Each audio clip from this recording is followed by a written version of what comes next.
Thanks to my friend Radek Šnábl, the Czech Ministry of Finance, my friends at PwC, esteemed guests and colleagues. It is an honor to be back speaking in this conference, now the second annual Investment Treaty Conference in Prague, and it is nice to look into the audience and see so many friends and familiar faces. In my opening remarks at last year's conference, I said that this was one of the only conferences of which I was aware that was geared specifically toward respondent states and to the issues that are of concern to them. That statement and the uniqueness of this conference still hold true today. Indeed, I am aware of no other comparable event where respondent states are gathering in one place to share their views, experience, and best practices in the growing and ever important field of state investor arbitration. Last year, we were honored by the presence of delegates from 5 different nations. This year, that number has doubled. With us today are delegates from Austria, Belgium, of course the Czech Republic, France, Germany, Poland, Serbia, the Slovak Republic, Ukraine, and the United Kingdom in alphabetical order. This is a remarkable achievement. And so, before we delve into the fascinating legal issues that are on the agenda today, I think we should take a moment and appreciate what this conference represents. Amid the controversy surrounding so many different issues in investment treaty arbitration, from the validity of intra-EU BITs to the wisdom in signing BITs at all, here we have representatives from 10 countries together in the same place, dedicated to discussing these issues with each other, and perhaps finding that their views are the same as their colleagues from other governments, and perhaps identifying ways to pursue their common goals together. And so before we get started, I thought it was appropriate to recognize those people who have made this conference and the opportunity it represents a reality. First and foremost, Radek Šnábl, but also Markéta Skiplova, Sershar Qureshi from PwC, Mikhail Kahutek from PwC, and the countless other people who worked to make this conference a reality. I think they deserve a round of applause.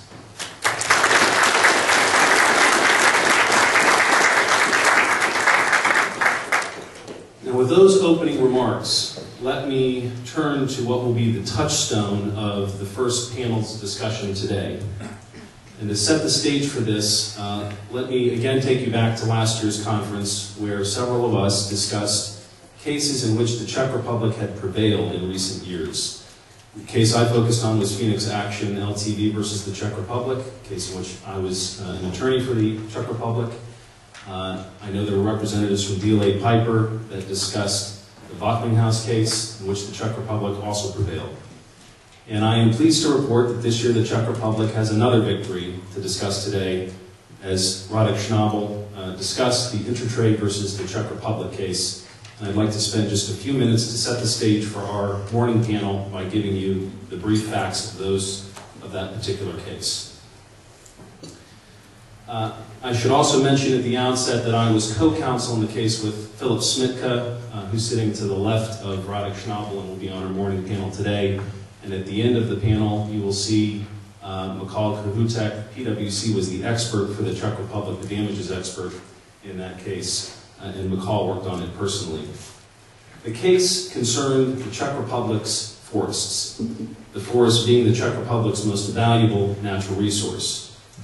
After the Velvet Revolution, private companies could obtain a license to cut down trees, process the timber, and ultimately be under the obligation to replant the trees. The industry, however, quickly became a cartel-like industry in which there was very little competition, ultimately to the detriment of the state.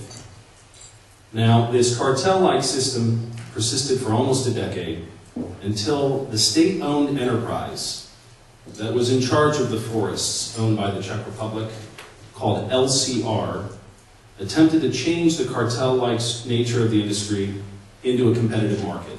And it did so by implementing a tender-based system, a system by which tenders would be held for the various licenses that were granted for the particular regions within the forest. Private companies would put in bids. LCR, on the basis of the price offered, as well as qualifications and other experience requirements, would ultimately choose the winner. And the winning company would then have the right to fell the trees and process the timber. Well, the largest company that existed in the cartel-like industry was a company named C.E. Wood. When the tender process was put in place, C.E. Wood participated in the tender and lost almost every tender in which it participated. And the investor later claimed that the reason it lost the tender was because LCR had manipulated the tender. And it ultimately asserted damages in the neighborhood of approximately 100 million euro. The entity that participated in the tender was a company, as I said, called C.E. Wood. C.E. Wood was owned by a German company called Intertrade. And Intertrade brought a claim against the Czech Republic under the German Czech VIT, alleging a violation of virtually every standard in the treaty, most specifically the fair and equitable treatment standard and the expropriation provision. The claimant in the case appointed Henry Alvarez as its arbitrator. We appointed Bridget Stern, and the chairman was Yves Fortier, and the tribunal ultimately proceeded under the UNCITRAL rules. The German-Czech VIT does not specify a particular set of rules, but the parties agreed to proceed under the UNCITRAL rules. We had a full hearing on liability in Paris in December of 2010, which were followed by 2 rounds of post-hearing briefs. And earlier this year, as Radek Šnábl mentioned, the tribunal issued a decision, a 2-1 decision, rejecting all of the claimant's claims and ruling in favor of the Czech Republic. The basis for the majority's conclusion was that the acts of LCR in this particular case were not attributable to the Czech state under public international law. Now, the claimant's party-appointed arbitrator, Henry Alvarez, wrote a dissent on this issue and disagreed on the state attribution holding, but said he would nevertheless have ruled for the Czech Republic on other grounds.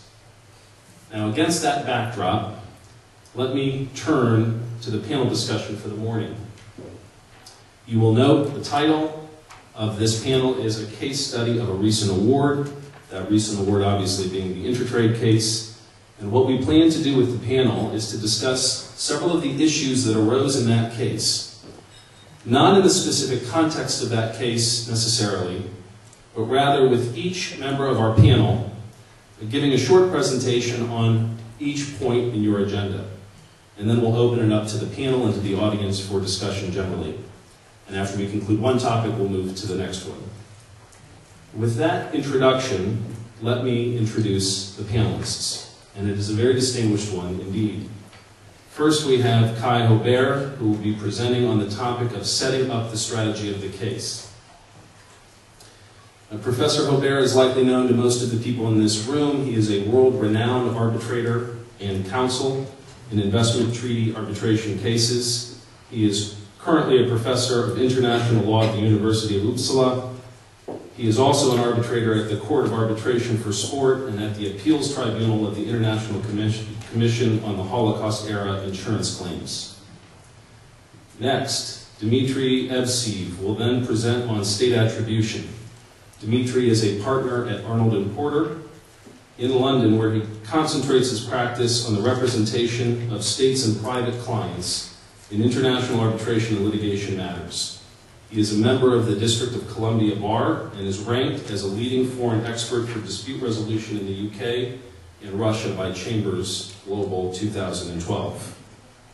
Dmitry's practice has a particular focus on investment treaty arbitration under both VITs and the Energy Charter Treaty, as well as high-stakes, complex, multi-jurisdictional disputes involving parties from Russia and Eastern and Central Europe. Michal Kahutek, who participated in the Intertrade case, will present on our third topic: how can investigatory work regarding the investment structure aid in the defense of respondent states?